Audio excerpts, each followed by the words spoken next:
Well, the coolest air mass since May has settled into place. It means frosty conditions for northeastern Minnesota, but summer is back next week and sticking around.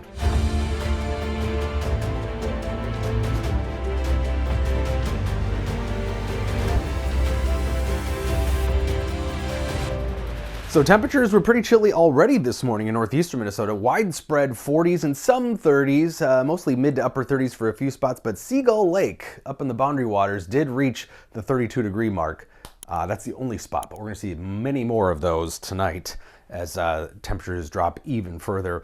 Setting the stage, only upper 60s for highs today, 50s even in parts of the Arrowhead. We do have some patches of clouds drifting through though from the north, so a little bit increased cloud cover midday into the afternoon, and there will be a couple of showers around. Some of these showers in those clouds are holding together, and we might even see one or two pop up again in the afternoon, evening hours, because we're cooling off that mid layer of the atmosphere so much. And there's still warmth and moisture here in the ground from the last couple of days, so that creates that instability. But all that will diminish quickly tonight. Frost advisory for northeastern Minnesota and northern Wisconsin.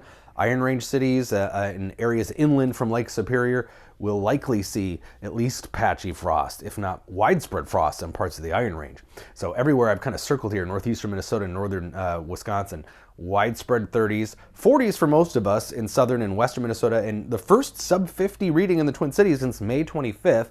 Starting the weekend cool, around 70 in the Twin Cities, into the 70s off to the west, still 60s to the northeast. But look at Sunday, already well into the 70s, probably upper 70s, some low 80s already in western Minnesota.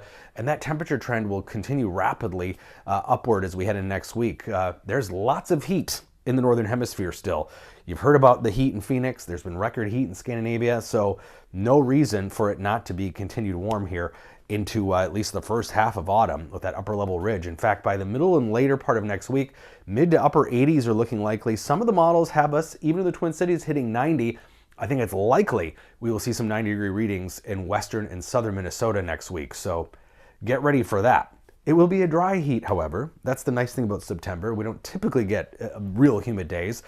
These are forecast dew points staying under that 60-degree mark, so that's when it starts to get uncomfortable. And of course, less and less daylight too, as we head into September. The 6 to 10 day and 8 to 14 day outlooks from the Climate Prediction Center call for a high likelihood of continued above normal temperatures and below normal precip. So warm and dry, probably the rest of the month.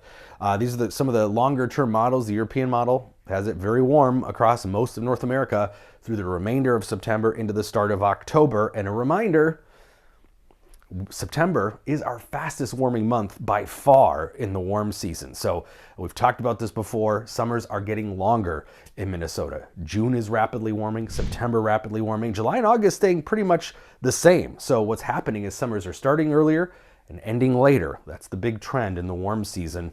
And of course, winters are getting much warmer as well. So 68 today, 69 tomorrow, but 48 tonight in the Twin Cities with that frost again in northern Minnesota. And then rapid warm up. Summer is back next week. These temperatures next week are more typical for late July, of course. And that means some warm overnights too. Normal high slips into the mid 70s next week. So we're going to be well above that.